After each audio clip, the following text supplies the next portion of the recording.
Yo, what is going on? And welcome to another episode of the Urban Pitch Podcast, the beautiful game of life, part of the Believe Network. I'm Ramsey Abushala, editor of UrbanPitch.com. Julio Monterosa, fresh off a plane from New York City, executive director of Vibes. Julio, what's going on, man?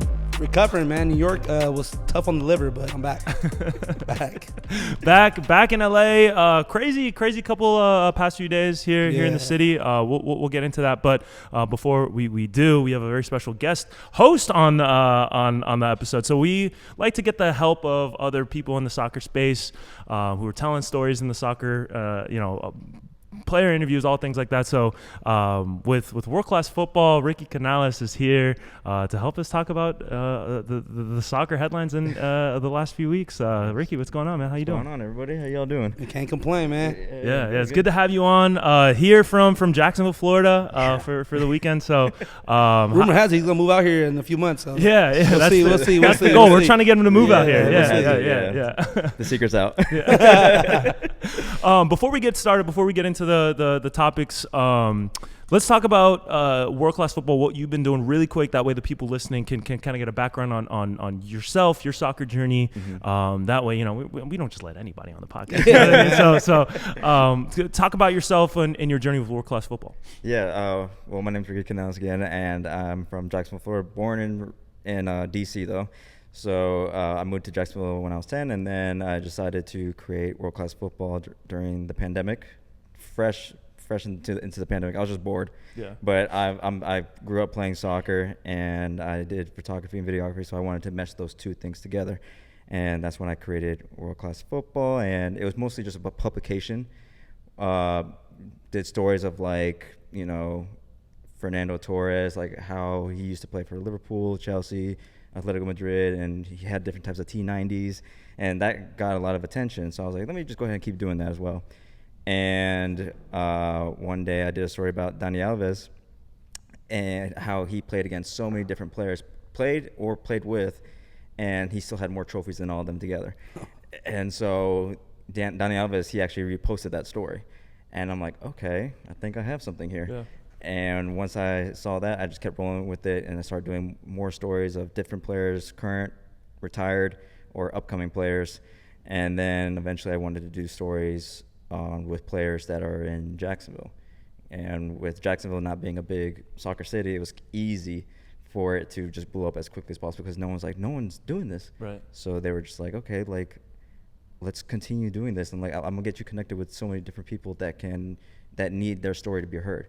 I think with World Class Football, we wanted to not only appreciate those that are playing on the pitch, but people outside the pitch. So we would talk to athletic trainers, we would talk to store owners or restaurant owners that are related to soccer. So anybody that was hosting like a Newcastle versus Chelsea game, we would go to their restaurant and just record the fans, but also get to know about the restaurant and how this is a place or a hub that fans can come and support the sport. And ever since then, we just kept growing, and from Jacksonville to Miami to now different cities. World Class Football is currently on tour, and we've been doing an East Coast tour for the last 2 months. And now we decided to add Austin and Los Angeles into the tour last minute, and just to get to know a little bit more in depth of what's going on in the cities. So World Class has been going on for about now 5 years and going strong.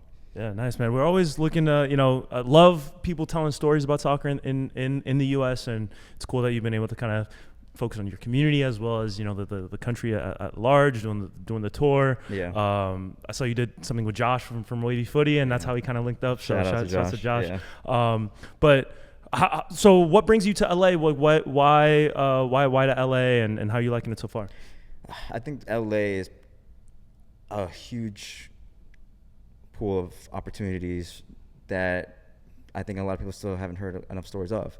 I think there's still opportunities to grow the game as quickly as possible, and that's what we're trying to do out here, is just hear more about, what's next and who's upcoming and what is the opportunity there, so that they can get their limelight when the World Cup comes, because that's the biggest thing. Is the sport is now growing quick thanks to the Club World Cup, and we want to make sure everybody has their opportunity to get their story heard so that they can be appreciated during that time, and we can build a community and, enjoy the sport while the biggest game in the world is going on, you know what I mean? Yeah. So I think that's our biggest goal, and just, like I said, just hear their stories.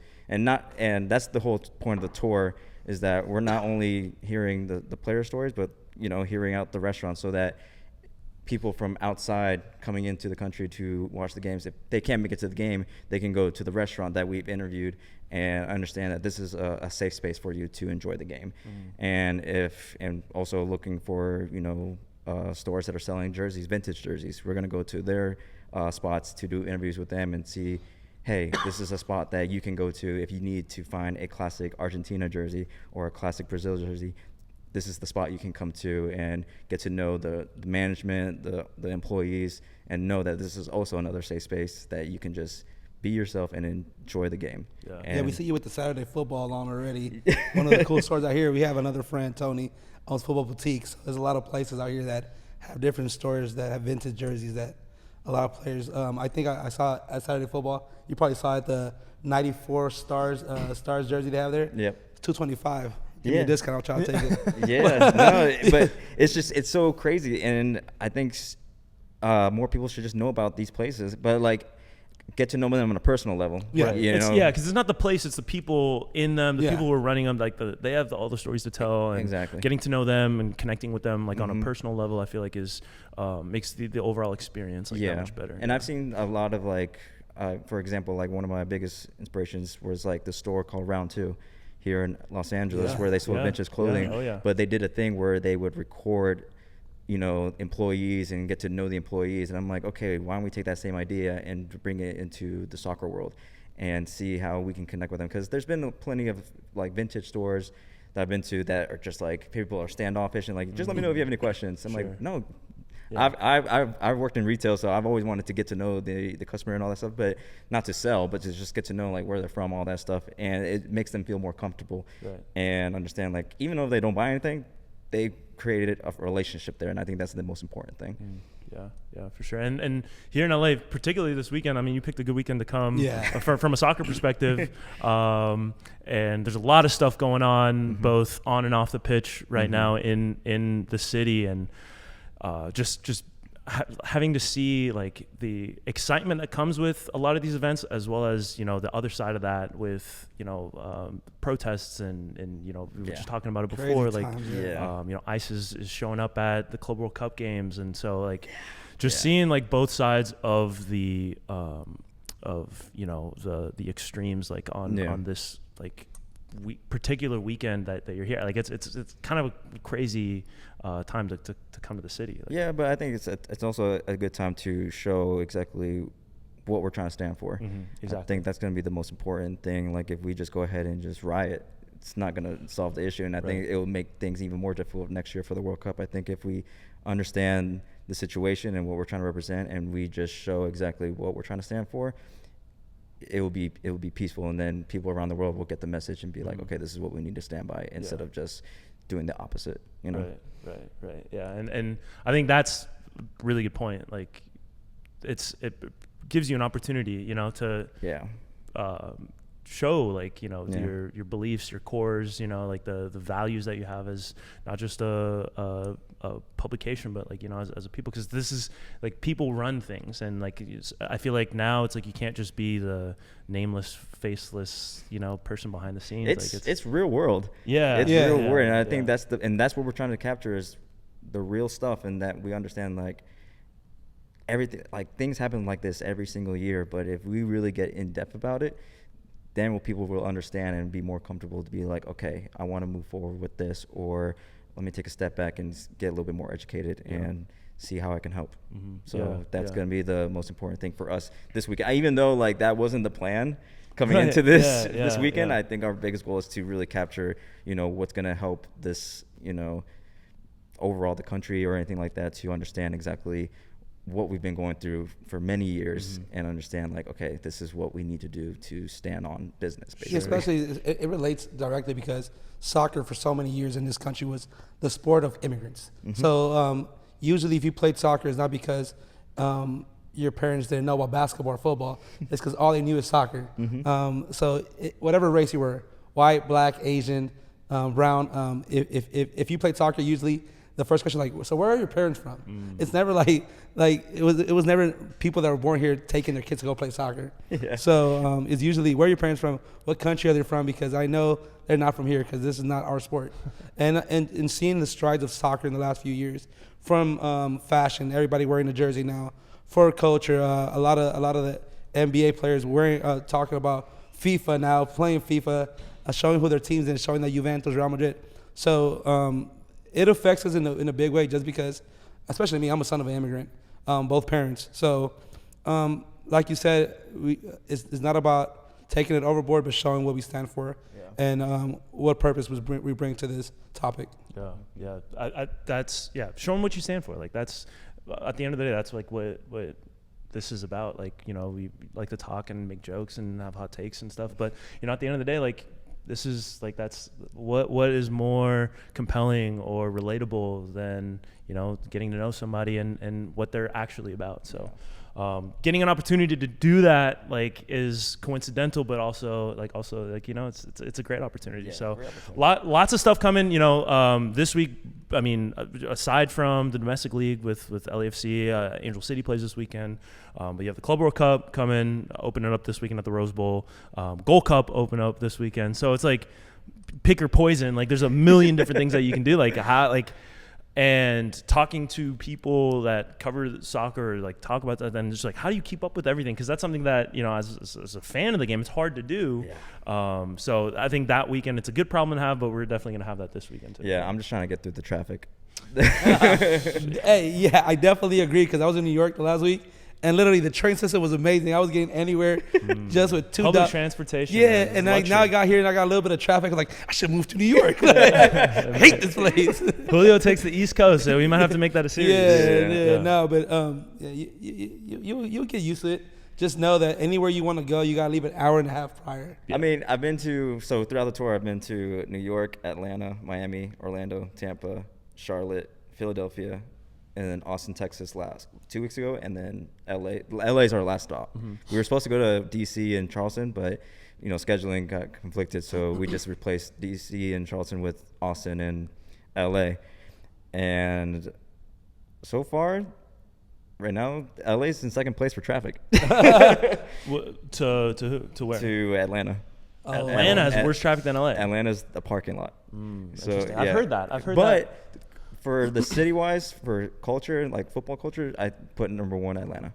Right. Yeah. That's because like I said, I didn't know the amount of soccer venues there are in New York. Like, meaning, like, I went to go see the UEFA Nations League semifinals at a place called Football Factory by Legends. This is in New York. New York. Gotcha. So, and then they had another one called Soccer Republic. And this is like, pubs are just, all they do is play soccer games.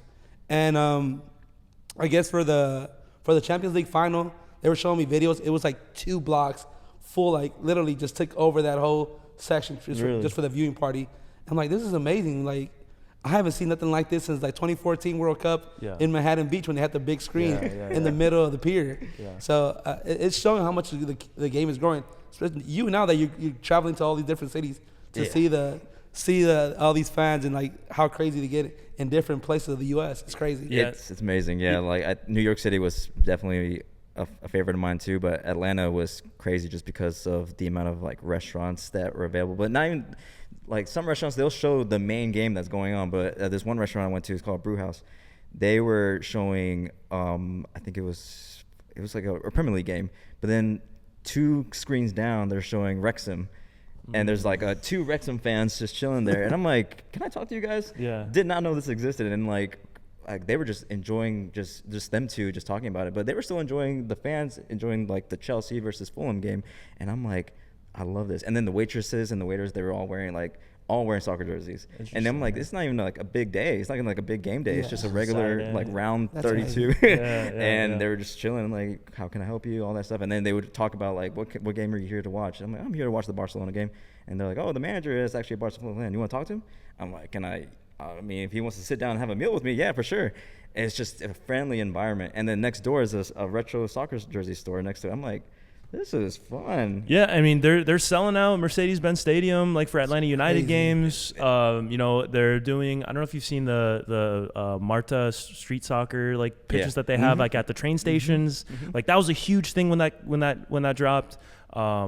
Just the amount of growth specifically in Atlanta that we've seen, and I haven't even been there. This is just from seeing the stuff that talking to people who are from there, like the guys from Kit Boys, like they're based in Atlanta, and they've been doing some incredible stuff. Saku's just he used like some Adidas like highlight spotlight of the month like a couple months ago. So like they're just the stuff that's coming out of Atlanta is super exciting, and so like.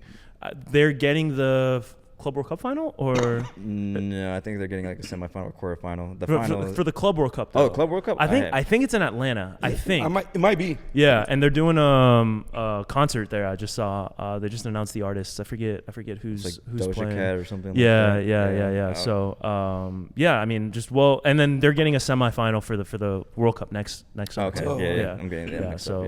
I'm well excited. Deserved, I'm really excited for everything, and like just the whole tour has taught me a lot that this country is going quickly with the sport, and there's just so much still to tap in there. So it's a great time for the sport here in the country. Yeah, great time for the sport here in the country, unless you're the men's national team. Right. Yeah, that last game against Switzerland was awful. I'm just not excited, and it's been like that. I think there's like their fourth straight loss. First 4-game losing streak since I think I saw 2007, and then make matters worse, like all 4 games were at home. So not exactly a and I mean the last 2 losses before that were the Nations League losses, which were it wasn't even like those were like, close games, and we ended up losing to, really good team. I thought that the first game, the Turkey game, like, looked pretty good, like there was stuff like you can take from that. Obviously a loss is not like you're not getting excited over a loss, but there's some things that you saw, like Patrick Agyemang played really well in those stints. Greg Bellhalter, how he played. Sebastian, sorry. Yeah. So how he played. Sebastian. Yeah. I saw. We have little highlights, but honestly, it's not our A team. And it sucks because we want to see our players, our McKinney's, our Pulisic, and it shows how much we need them, and all the backlash we're getting is well deserved because they're making us look not a great team. Yeah, and I don't think we have the depth that a lot of people might have thought we had. Where we're like, we have a group of 20 guys that are like fighting for starting positions. I don't think that's the case at all. There's that core group of guys that everybody knows about. Most of them weren't. Most of them weren't there for the friendlies and aren't going to be there for the Gold Cup. Yeah. So look, I get resting players and I get taking time off, especially for a Gold Cup. That's not exactly the most prestigious of tournaments. And, we talked about this with Fabian a couple weeks ago, but at some point you want to see these guys play together because there's only so many opportunities that you have as a national team to play together. And, obviously it's going to be the biggest summer ever for American soccer, probably. Like you can make that argument next year. So there's only so many more chances that we're going to get to see with this team. Number one, playing competitively. This is the last time. Yeah. But number two, just even together, like there's only so many international windows throughout the season. So I want to see the guys play, and I know they're really good, and I trust them. But it's I don't think it's a commitment thing. I just think it's like I get why you wouldn't want to play in the Gold Cup after playing 45, 50 games in a regular season, probably even more if you're Pulisic, who played in Champions League and things like that. So. I'm like caught somewhere in between. I understand the people who are like outraged, but at the same time, I understand it from the player's perspective. Like, I don't want to play in it's a lose-lose, right? Yeah. Because like if you win the Gold Cup, it's like, yeah, okay, like big deal. Nobody like we won the Nations League and the Gold Cup. What was it like?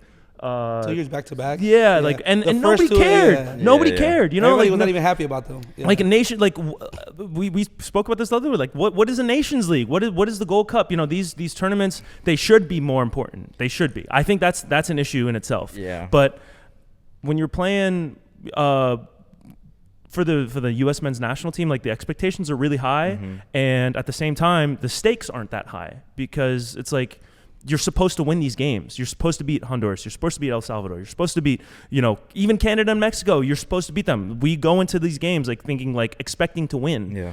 And when you win, it's just like, okay, yeah, you're supposed to win. Big whoop. Like, let's see you do it against Brazil or do it against Uruguay. And it's like if you're Christian Pulisic, you're like, forget that. Like, I'm not risking my ankle or my hamstring or my quad or whatever for a thankless tournament. Yeah. Like I don't know. Like, I get that, and I also get, like, I also want to see Pulisic playing. I also want to see Wes McKennie playing. I want to see all these guys. So I don't know. They've been criticized a lot for being injured, so it's Yeah. a double-edged sword. For sure. With injuries, yeah, it's a big deal. I would want to rest it, but if you're just like voluntarily just wanting not to play, it's like, okay, there's fans out there who want to see you. They're paying top dollar to come see you, and if you're not giving them the opportunity, You're on the to posters, all that stuff, and like it confuses, especially for the U.S. If the U.S. is trying to learn the sport and they don't see the poster boy not playing, it's like, okay, who am I representing for? Yeah. And to me, I don't think the USA, or especially the players, are not valuing the Gold Cup or the Nations League as much because they've already won it back to back. Like, try to get a three-peat or try to win the Gold Cup, because there's still plenty of history of the USA getting thrashed by Mexico or all this other stuff. And now we're at a point where Panama, Canada, El Salvador, these teams are getting better. Yeah. Panama's beating us every week. Every time we play, we can't beat Panama. That's what I'm saying. They invested so much money in their soccer. It's crazy. Yeah, and they have a handful of players in the Premier League. And so if the fans see this going into next year, how are they going to support us? It's going to be just another joke. And seeing that we're losing already back-to-back losses, it's like, okay, do we really want to support this team, or do we want to go ahead and start supporting Spain now because they got Lamine Yamal and like the poster boy? Yeah. We want to make sure our players are playing, but if, like, obviously, like I said, if it's injuries, I understand. Like, you gotta suck it up. But if it's not injuries, then they have to play. Yeah. I think that's the biggest thing, and I don't want to sound like I'm putting a gun to your head, but it's just, we want to see what is this team capable of next year.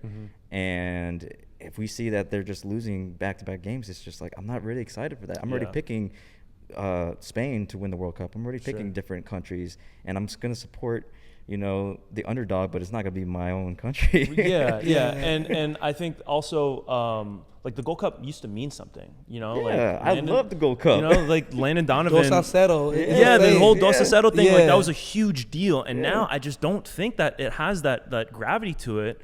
And, I like Nations League was supposed to take the play. I'm confused about that whole thing. Nations League doesn't seem to have that gravity either. So it's like, it's like a perfect storm of all these factors that are playing into these decisions for the players, where it's like putting on the U.S. men's national team jersey should mean something, but if it doesn't mean anything, like from a player perspective or from like a tournament perspective, then like it takes away from that, that the prestige, because it should mean everything to them. Like getting the opportunity to represent your nation, like it's a golden opportunity that you shouldn't take lightly. And I just think that it's lost its importance over the last few years. And it's not a valid break as well, because even if they play the Gold Cup, they're not playing qualifiers. They're already qualified for being a host country. So there goes a big break right there. And then like they're gonna be playing these qualifiers, which it used to be the traveling, going into these countries where El Salvador, where you see the mud everywhere. Trinidad and Tobago in 2018. Exactly. So now you're playing at home against these countries that you complain about their fields. It's what is the best way to go play them at? Play them in your home venue. So like the more I think about it, the more angry I get, because now thinking about it, that you're not playing no qualifiers. You're gonna get a break either way. So this means you're gonna have a whole break. You're gonna come in a little sluggish, and then we're gonna be known as a mid team. I don't think the U.S. might be a mid team, and we're giving them big rankings for no reason. I I think even like full strength squad, like if you put our A team, if they're gelling together and they're playing really well, I don't know, like what's the ceiling on them? You know what I mean? Not top 10. No, I don't think like people are thinking, look, we're a legitimate top 10 nation. I really don't think so. Top 15, maybe top 15, top 20, like fighting somewhere between 15 and 20, like. And we're out the group type of team at least. You would think so. I mean, we did that in 2022, yeah. and I think they played pretty well in that tournament. And I like, people say like, oh, we should have beat Wales or we should have beat England, but like, I don't think there were any surprises or disappointments really in that tournament. I think that went pretty, chalk. Like that's like that. So, nothing really stood out for me. But the US, now, 4 years later, where those 22-year-olds are going to be 26, or 23 is going to 27. This is prime years. This is we're not young guns anymore, and we've been talking about this for years. And it's like all this potential is like. We gotta live up to it, and so you gotta play, sure, with your national team, and with your club team, and playing in like you'd like to see a guy like Pulisic and Tim Weah and McKennie and all these guys playing at high levels because they're playing the Globe World Cup. Yeah, exactly. But Pulisic next year, he's not gonna have to worry about Europe, so he's playing like, which I'm kind of happy about. I don't really care about AC Milan, so like I you know what I mean. I'm cool with that. I'm cool. Play less games, and it's just we're paying also Mauricio Pochettino, paying him a lot of money. We're not paying him to coach, a B or C list team. You know what I mean? And so like I get his frustration. We still don't know who our goalie is. Starting goalie is. We don't have a freaking number 9. Like, that's our biggest issue. So if those two positions, if I hear any of you guys try to sit out, I won't be upset because right now there's no clear number 1. There's no clear number 9. Yeah, a lot of questions. The people that are trying out right now are basically trying out to be our bench, and like besides 2 or 3 players. There's nothing really there. And it kind of like seeing like the last 11 play, and most of them coming from MLS. What does that say for the league too? Yeah, it's like, well, what are we developing here? Are we just developing something that circles around Messi, or are we trying to develop our players from the academy to the first team? Yeah. And knowing that we're losing against Switzerland, I mean, no disrespect to Switzerland. Switzerland's a really good team. Switzerland and Turkey are both really good teams. Good teams, but I think if we are trying to be prepared for next year, even our B team needs to be just as good as these players that are playing against over Europe. But that's crazy because Canada's team they have a big MLS core in their team, and they're playing great. So they're playing their guys too. Yeah, I don't think it's nothing to do with the league because the Canadian players are mostly MLS players with sprinkled with some Europeans as well, and they're doing amazing. We can't do that here.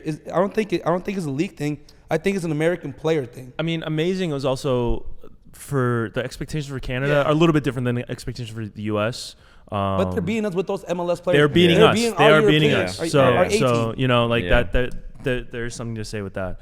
But one thing I also wanted to get into with the U.S. national team is the drama that's going on off the field. I don't know if you just saw Landon Donovan and Christian Pulisic's dad were kind of going back and forth a little bit. I didn't see this. You didn't see this? No, I didn't see this. Oh my goodness. Okay. Tim Howard joined in. So Landon Donovan basically called out Christian Pulisic, saying, like, this is, putting on the jersey is everything. Like, you should, relish every opportunity that you get. If you're not hurt, if you're able to play, you shouldn't be on vacation while your team is playing. If you're willing and able to play.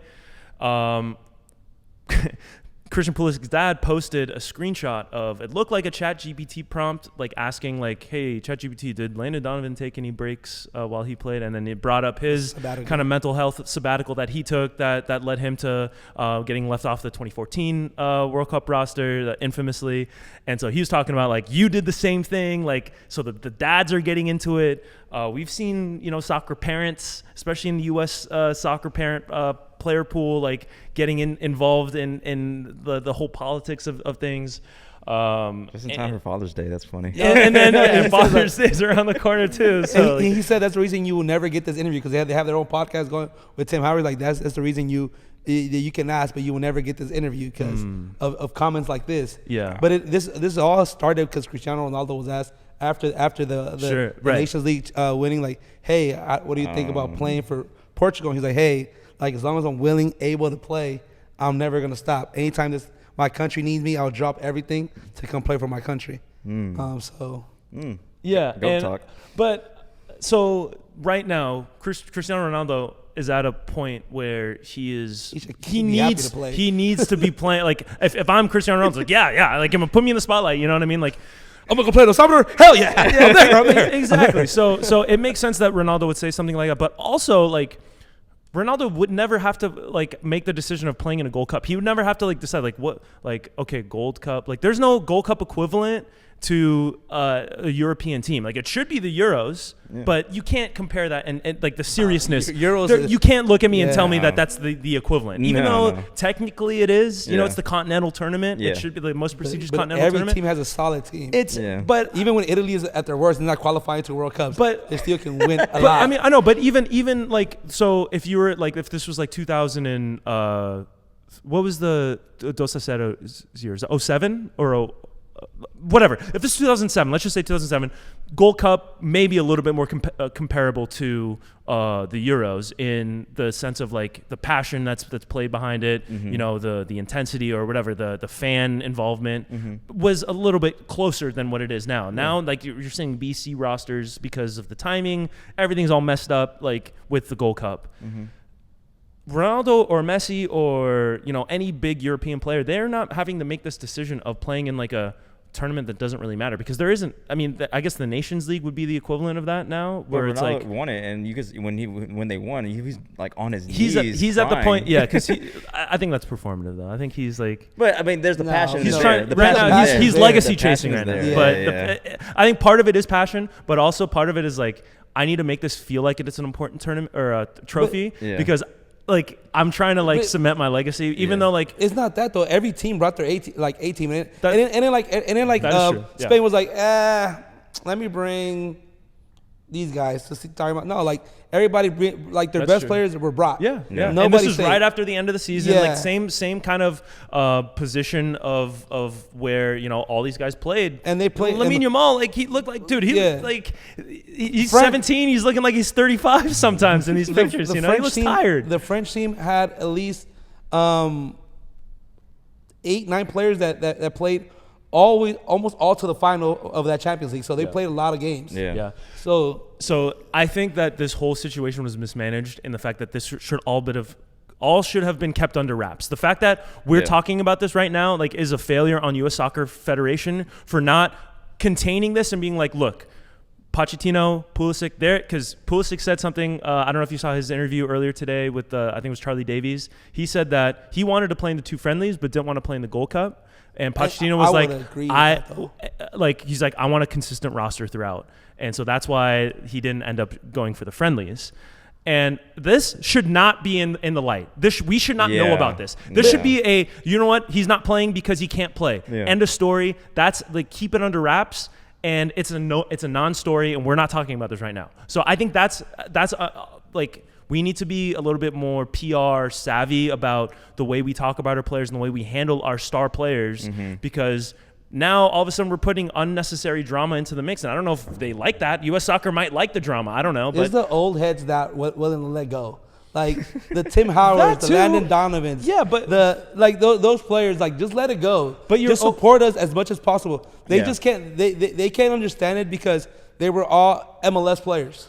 Like, I mean, Tim Howard wasn't an MLS player, but I think that if you're U.S. Soccer, you want to protect your player and put them in a position where they're not going to be open to criticism. Because I think we criticize them harder than any other critic does it. But the U.S. media. That's true. Yeah, like, you know what I mean. The U.S. media is very hard. It's very harsh. I mean, England, all media across the board is harsh on sports.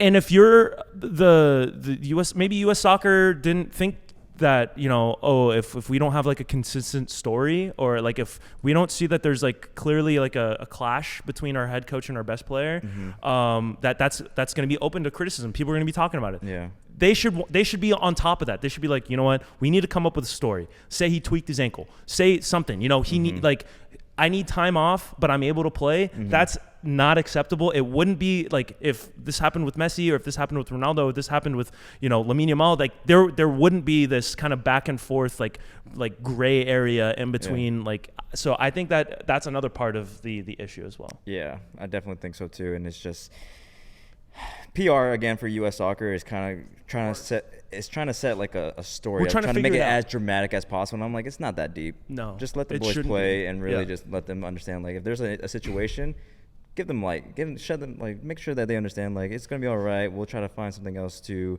improve our game. And they just bash on them. And I'm like, I don't know, man. I think at this time we need to be all united, especially with the World Cup. Because next as year. fun as it is for us to like talk about this stuff, like, and it's good for us that this is happening. It's great for us, but it's not like it's a lose for everybody involved in U.S. soccer. Like for Pochettino, for Christian Pulisic, for Landon, Donovan, for Tim Howard, like all those guys, it's a lose for them because like all of a sudden the old heads now are getting like, yo, like these young guys don't know what it's like, and then Pulisic, Pulisic won a Champions League. What are you talking about? Yeah, like, do you know how to win a Champions League? It's like, no, come on. Yeah. And people keep saying like, oh, he was on the bench. Like, no, bro, he showed out. He showed out. He scored goals, and 2020 Pulisic was probably the best Pulisic I've ever seen. I think the best one from the older generation that is like speaking like in the middle, Dempsey. He is doing great to like trying to explain both sides. Yeah. Because he did explain like when Landon Donovan tried to come back for that 2014 World Cup, was like,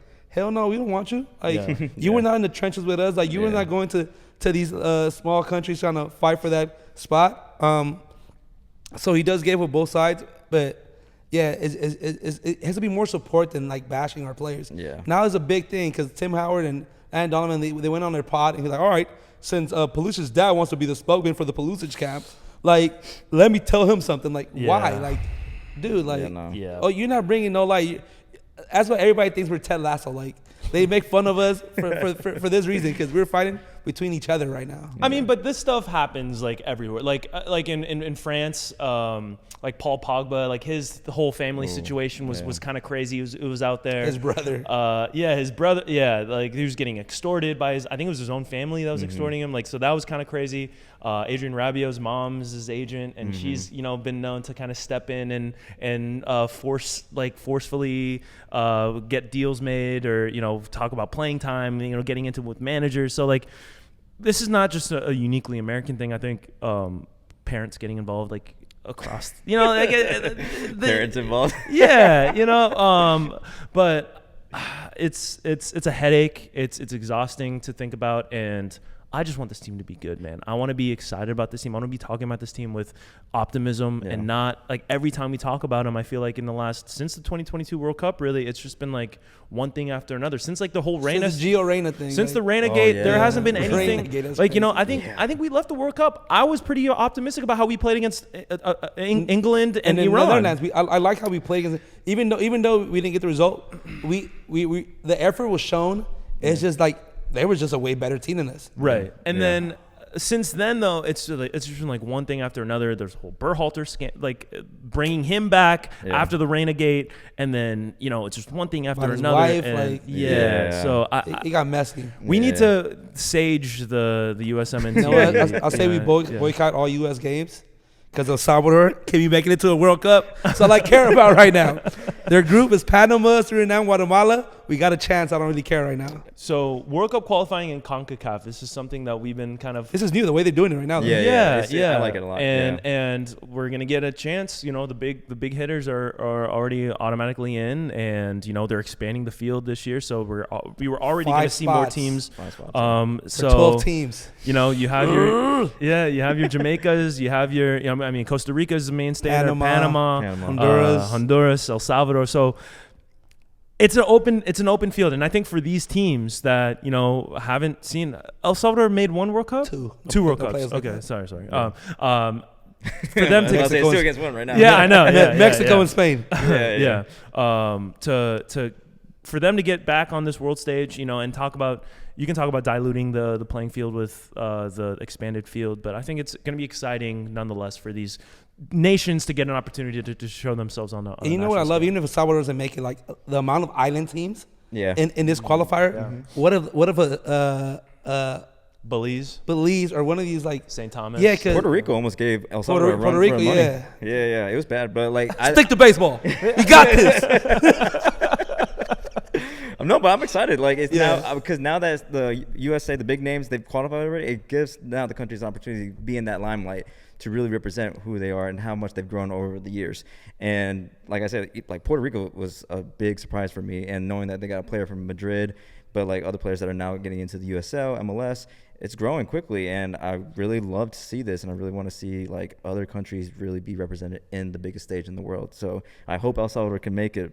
But I would love to see like Belize in there. I would love to see Puerto Rico in there. But I mean, it's Suriname, even though they're in our group, like small countries like this, to have that history, like have that behind their history, a World Cup, team that qualified. It just gives them hope. It gives them a lot more hope to really be like, oh, I want to continue playing the sport. Because if now you're telling me that my country can make it to the World Cup as a young player, I want to be a part of that. And they're just going to keep developing. Imagine the fly kicks are gonna be happening all tournament long. It's just small countries and the no calls too. Play on. Hey, WWE qualifiers, real Sunday league stuff. Real Sunday league environment. It's gonna be amazing. Like 3 red cards per game. I'm loving it already. I know, I'm loving it. Yeah, I want that. All right, so is El Salvador making the World Cup? What did Conor Black say? I hope so. I hope so. The little ski mask on. I hope so. I really hope so, though. I really do. No, because the way it works is like, all right, so it's 3 groups of 4. First place in each group automatically qualify. The last 3 fight for those last 2 spots.